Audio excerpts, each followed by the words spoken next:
You fool! Warren is dead.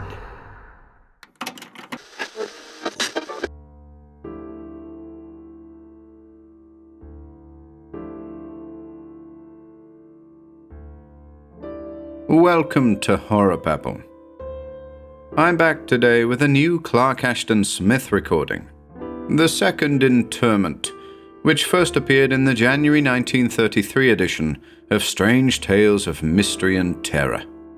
The story concerns the terrible fate of an ailing figure by the name of Uther Magbane. I hope you enjoy it.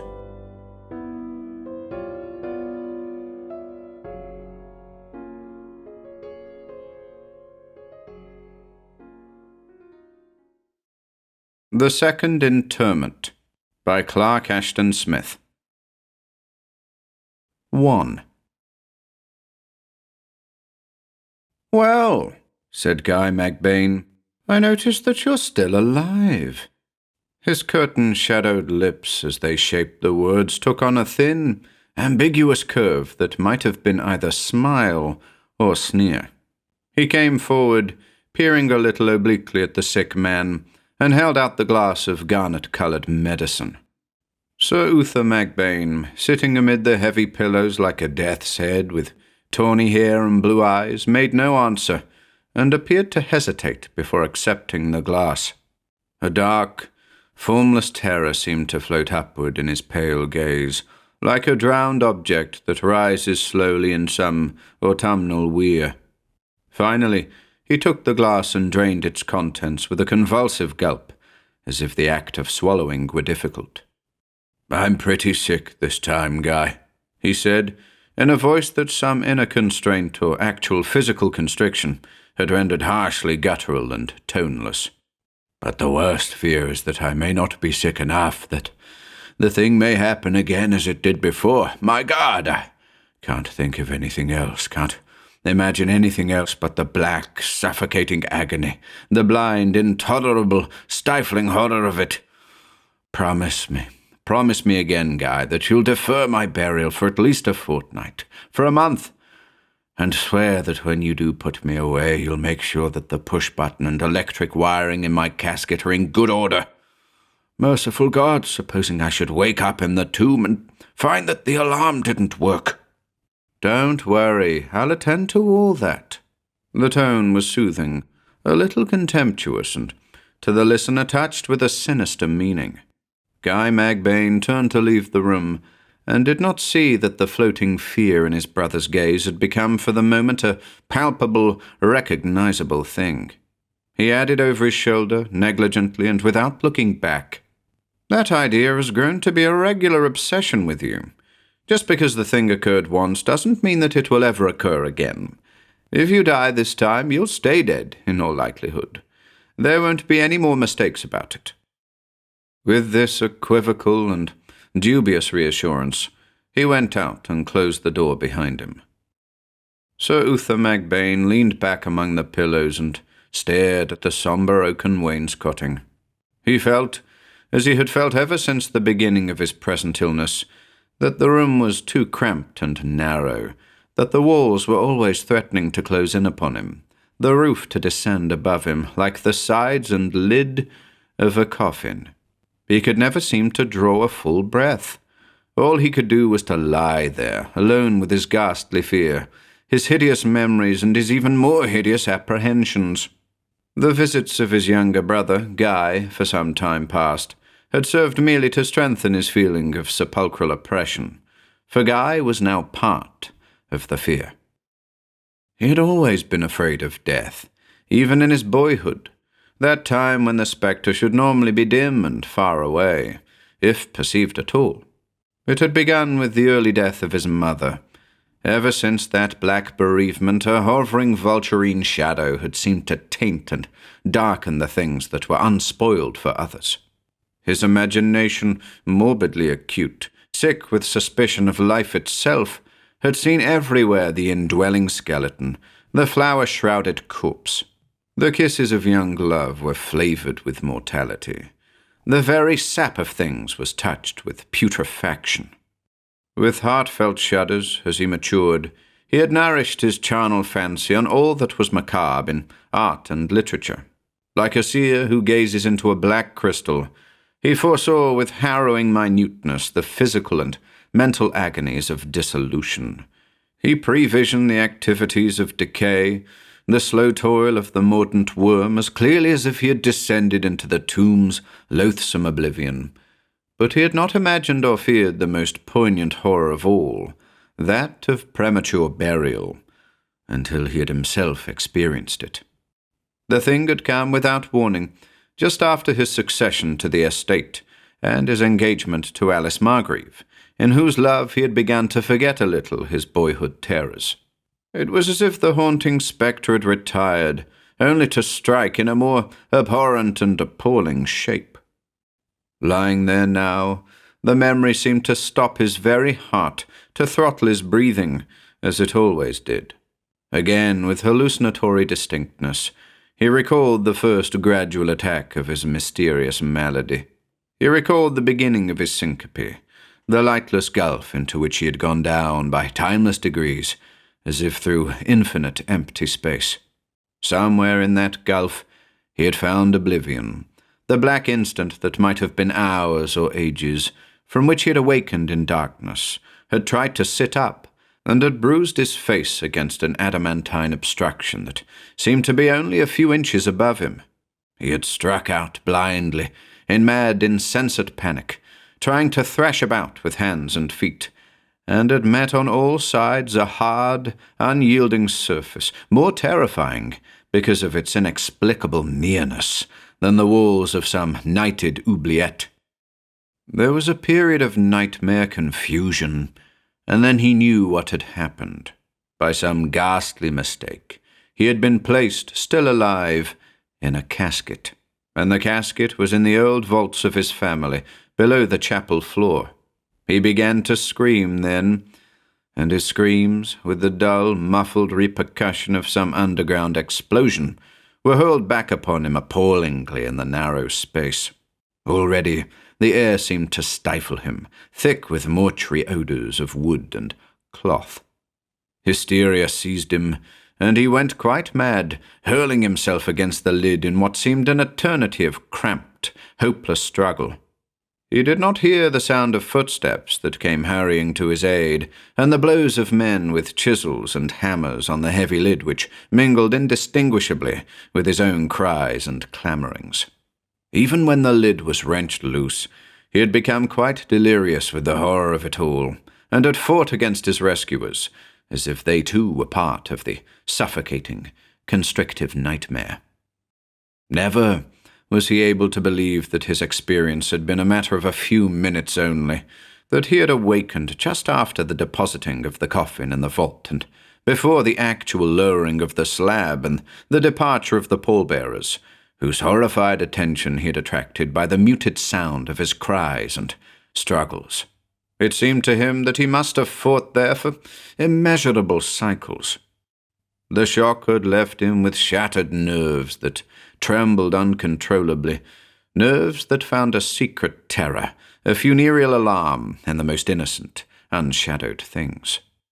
3 years had gone by since then, but at no time had he been able to master his grisly obsession, to climb from the night-bound pit of his demoralization. His old fear of death was complicated by a new dread, that his illness, recurring as it was likely to do, would again take the deceptive semblance of death, and again he would awaken in the tomb. With the ceaseless apprehension of a hypochondriac, he watched for the first repetition of the malady's preliminary symptoms, and felt himself irretrievably doomed from their beginning. His fear had poisoned everything, had even parted him from Alice Margreave. There had been no formal breaking of the engagement, merely a tacit falling apart of the self-preoccupied, self-tortured neurotic, and the girl whose love had soon turned, perforce, to a bewildered and horror-mingled pity for him. After that, he had abandoned himself more fully, if possible, to his monomania. He had read everything he could find on the subject of premature interment. He had collected clippings that told of known cases, people who had been rescued in time, or whose reanimation had been detected too late, perhaps had been surmised only from some change or contortion of posture noticed after many years in the removal of the body to a new burial place. Impelled by a shivering fascination, he delved without restraint in the full ghastliness of the abominable theme. And always, in the fate of others, he saw his own fate, and their sufferings, by some vicarious visitation, became his. Fatally convinced that the insufferable horror would recur, he had made elaborate precautions, equipping the casket in which he was to be buried with an electrical device that would summon help.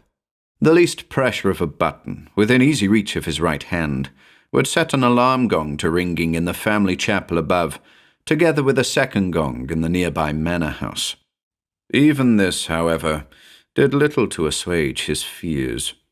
He was haunted by the idea that the push-button might fail to work, or that no one would hear it, or that his rescuers might arrive too late when he had undergone the full agonies of asphyxiation.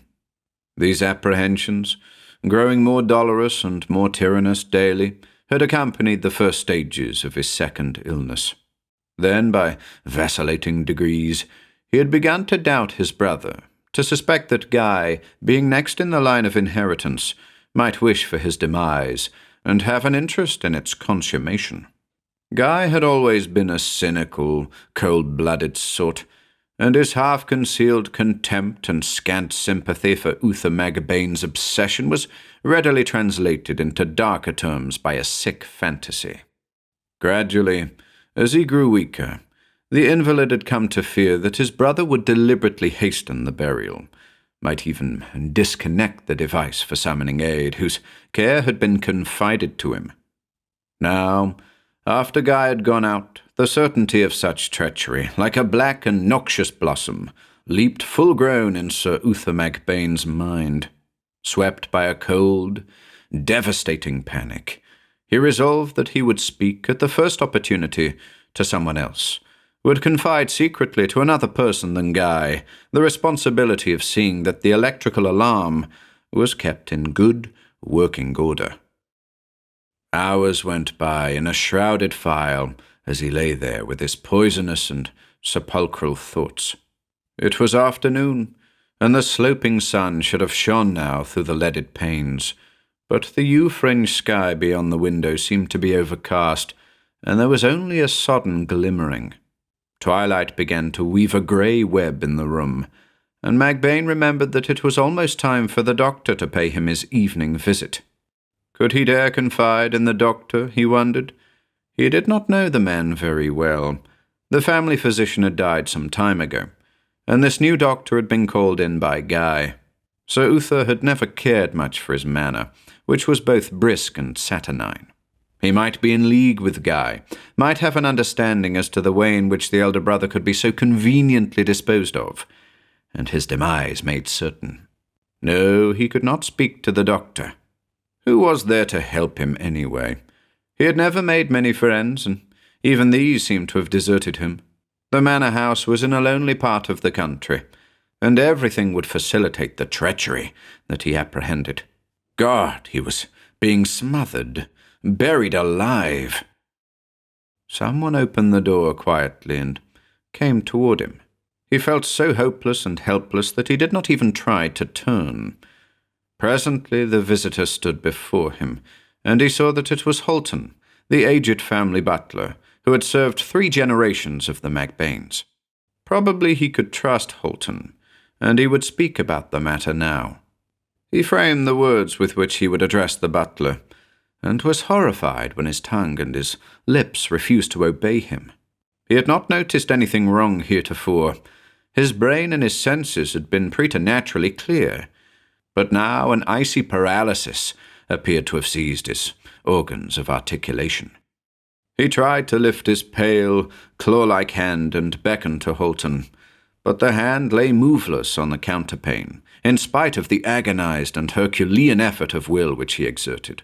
Fully conscious, but powerless to stir by so much as the shifting of a finger or the drooping of an eyelid, he could only lie and watch the dawning concern in the old butler's rheumy eyes. Holton came nearer, reaching out his tremulous hand. Magbane saw the hand approaching him, saw it hover above his body and descend toward his heart, just below the direct focus of his vision. It seemed never to reach him. At least there was no sensation of contact. The room was dimming rapidly. Strange that the darkness should have come so soon. And a faintness was creeping on all his senses like an insidious mist. With a start of familiar terror and a feeling of some intolerable repetition, of doing what he had once before done under circumstances of dire fright, he felt that he was going down into a night-black abyss. Holton's face was fading to a remote star, was receding with awful velocity above unscalable pits, at whose bottom nameless, inexorable doom awaited Magbane. A doom to which he had gone at some previous time, and which he had been predestined to meet from the beginning of cycles. Down, forever down he went. The star disappeared. There was no light anywhere, and his syncope was complete. 2. Magbane's reviving consciousness took the form of a fantastic dream. In this dream, he remembered his descent into the gulf, and he thought that the descent had been prolonged after a dim interval by some animate, malignant agency. Great, demoniac hands had seemed to grasp him in the nadir-founded gloom, had lifted him, had carried him down immeasurable flights of inframundane stairs and along corridors that lay deeper than hell itself. There was night everywhere. He could not see the forms of those who bore him, supporting him at feet and head, but he could hear their implacable, unceasing steps, echoing with hollow and sepulchral thunder in the black subterranes, and he could sense the funeral towering of their shapes, oppressing him from about and above in some ultra-tactual fashion, such as is possible only in dreams. Somewhere in that nether night they laid him down. They left him and went away. In his dream he heard the departing grumble of their footsteps with leaden reverberations, endless and ominous, through all the stairs and corridors by which they had come with their human burden. At last there was a prolonged clangour as of closing doors somewhere in the upper profound, a clangour fraught with unutterable despair, like the knell of Titans. After its echoes had died away, the despair seemed to remain, stagnant and soundless, dwelling tyrannically, illimitably, in all the recesses of this sepulchral underworld.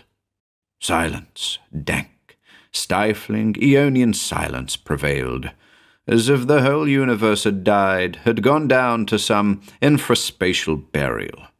Magbane could neither move nor breathe, and he felt by no physical sense an infinity of dead things about him, lying hopeless of resurrection, like himself. Then, within the dream, by no perceptible transition, another dream was intercalated. Magbane forgot the horror and hopelessness of his descent, as a newborn child might forget some former death.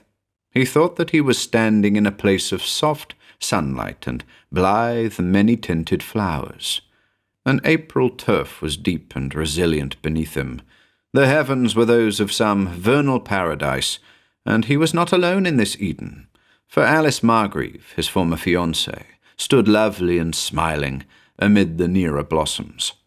He stepped toward her, filled with ineffable happiness, and in the sward at his feet a black pit, shaped like the grave, opened and widened and deepened with awful rapidity.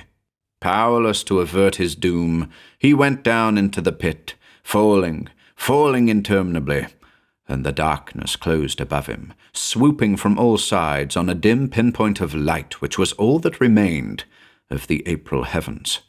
The light expired, and Magbane was lying once more among dead things, in vaults beneath the universe. By slow, incalculably doubtful graduations, his dream began to merge into reality. At first, there had been no sense of time, only an ebb and stagnation, in which eons and minutes were equally drowned. Then, Through what channel of sense he knew not, there returned to Magbane the awareness of duration.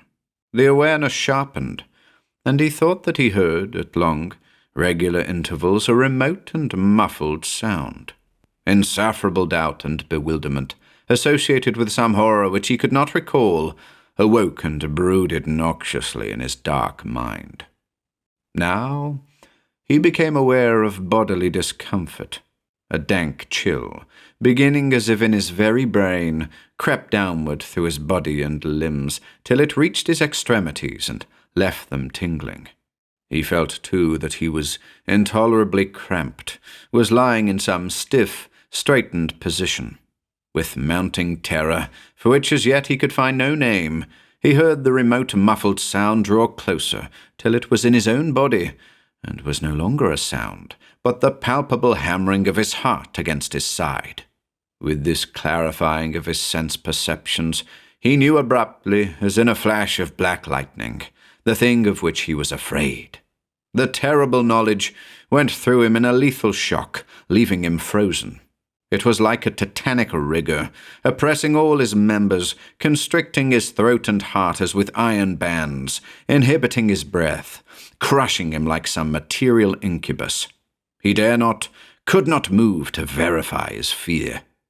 Utterly unmanned by a conviction of atrocious doom, he fought to regain some nominal degree of composure. He must not give way to the horror, or he would go mad. Perhaps it was only a dream after all. Perhaps he was lying awake in his own bed, in darkness, and if he reached out his hand he would encounter free space, not the hideous nearness of a coffin lid. In a sick vertigo of irresolution, he tried to summon courage and volition for the test.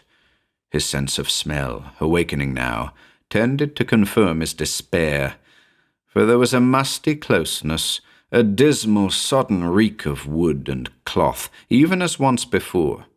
It seemed to grow heavier momently with confined impurities. At first, he thought that he could not move his hand, that the strange paralysis of his malady had not yet left him. With the dread laboriousness of nightmare, he lifted it slowly, tediously, as if overcoming the abstraction of a viscid medium. When, finally, a few inches away it met the cold, straight surface he had apprehended, he felt the iron tightening of his despair, but was not surprised. There had been no real room for hope. The thing was happening again, just as it had been ordained to happen. Every step he had taken since birth, every motion, every breath, every struggle, had led only to this. Mad thoughts were milling in his brain like crowded maggots in a corpse. Old memories and present fears were mingled in strange confusion, steeped with the same charnel blackness. He recalled in that tumult of disconnected ideas the push-button he had installed in the casket. At the same moment, his brother's face, callous, ironic, touched with a thin, ambiguous sneer, appeared like a hallucination from the darkness, and the newest of his fears came back upon him with sickening certitude. In a flash, he saw the face presiding above the entire process, through which, by the illegal connivance of the doctor, he must have been hurried into the tomb without passing through an embalmer's hands. Fearing that he might revive at any moment, they had taken no chances, and had doomed him to this horror. The mocking face, the cruel vision, seemed to disappear, and among his disordered, frenzy-driven thoughts there arose an irrational hope. Perhaps he had been wrong in his doubts of Guy. Perhaps the electrical device would work after all, and a light pressure would summon eager hands to loose him from his mortuary confinement. He forgot the ghastly chain of condemning logic. Quickly, by an automatic impulse, he groped for the button. At first he did not find it, and a sick consternation filled him. Then, at last, his fingers touched it, and he pressed the button again and again, listening desperately for the answering clang of the alarm gong in the chapel above. Surely he would hear it, even through the intervening wood and stone, and he tried insanely to believe that he had heard it, that he could even hear the sound of running footsteps somewhere above him. After seeming hours with a hideous lapse into the most abominable despond, he realized that there was nothing but the stifled clamor of his own imprisoned heart. For a while he yielded to madness, as on that former occasion, beating obliviously against the sides of the casket, hurling himself blindly at the inexorable lid. He shrieked again and again, and the narrow space seemed to drown him with a volume of thick, demoniacally deep sound, which he did not recognize as his own voice or the voice of anything human. Exhaustion, and the wet, salty taste of blood in his mouth, flowing from his bruised face, brought him back at last to comparative calmness. He perceived now that he was breathing with great difficulty, that his violent struggles and cries had served only to deplete the scant amount of air in the casket. In a moment of unnatural coolness, he recalled something that he had read somewhere, about a method of shallow breathing by which men could survive protracted periods of inhumation. He must force himself to inhale lightly, must center all his faculties on the prolongation of life. Perhaps even yet, if he could hold out, his rescuers would come. Perhaps the alarm had rung, and he had not been able to hear it. Men were hurrying to his aid, and he must not perish before they could lift the slab and break open the casket. He wanted to live as never before. He longed with intolerable avidity to breathe the open air once more, to know the unimaginable bliss of free movement and respiration. God, if someone would only come, if he could hear the ring of footsteps, the sullen grating of the slab, the hammers and chisels that would let in the blessed light, the pure air. Was this all that he could ever know, this damn horror of living interment, this blind, cramped agony of slow suffocation? He strove to breathe quietly, with no waste or effort, but his throat and chest seemed to constrict as with the inexorable tightening of some atrocious torture instrument. There was no relief, no escape, nothing but a ceaseless, relentless pressure, the strangling clutch of some monstrous garrote that compressed his lungs, his heart, his windpipe, his very brain. The agony increased. There was a weight of piled monuments upon him, which he must lift if he were to breathe freely. He strove against the funereal burden. He seemed to hear, at the same time, the laboured sound of some cyclopean engine that sought to make headway in a subterranean passage beneath fallen masses of earth and mountainous stone. He did not know that the sound was his own tortured gasping. The engine seemed to pant, thunderous and stertorous, with earth-shaking vibrations, and upon it, he thought, the foundations of ruined worlds were descending slowly and steadily to choke it into ultimate silence. The last agonies of his asphyxiation were translated into a monstrous delirium, a phantasmagoria that seemed to prolong itself for cycles, with one implacable dream passing without transition into another. He thought that he was lying captive in some inquisitorial vault, whose roof, floor, and walls were closing upon him with appalling speed, were crushing him in their adamantine embrace. For an instant, in a light that was not light, he strove to flee with leaden limbs from a formless, nameless juggernaut, taller than the stars, heavier than the world, that rolled upon him in black iron silence, grinding him beneath it into the charnel dust of some nethermost limbo. He was climbing eternal stairs, bearing in his arms the burden of some gigantic corpse, only to have the stairs crumble beneath him at each step and to fall back with the corpse lying upon him and swelling to macrocosmic proportions. Eyeless giants had stretched him prone on a granite plain, and were building upon his chest, block by colossal block, through eons of slow toil, the black Babel of a sunless world. An anaconda of black, living metal, huger than the python of myth, coiling about him in the pit where he had fallen, constricted his body with its unimaginable folds. In a grey, livid flash, He saw its enormous mouth poised above him, sucking the last breath it had squeezed from his lungs. With inconceivable swiftness, the head of the anaconda became that of his brother, Guy. It mocked him with a vast sneer.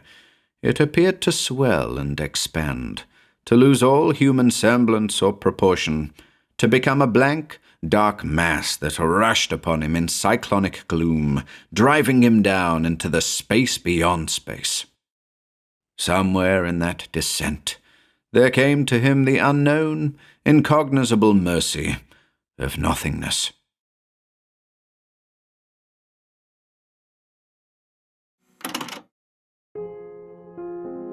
If you enjoyed listening today, be sure to subscribe to the channel by hitting the red subscribe button below.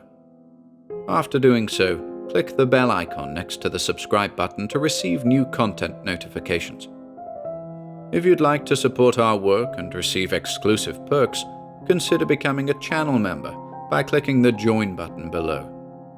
To support us in other ways, see the video description for links to our Bandcamp and Patreon pages, our merch store over at Teespring, and further information relating to our releases on Audible, iTunes, and Spotify. And until next time,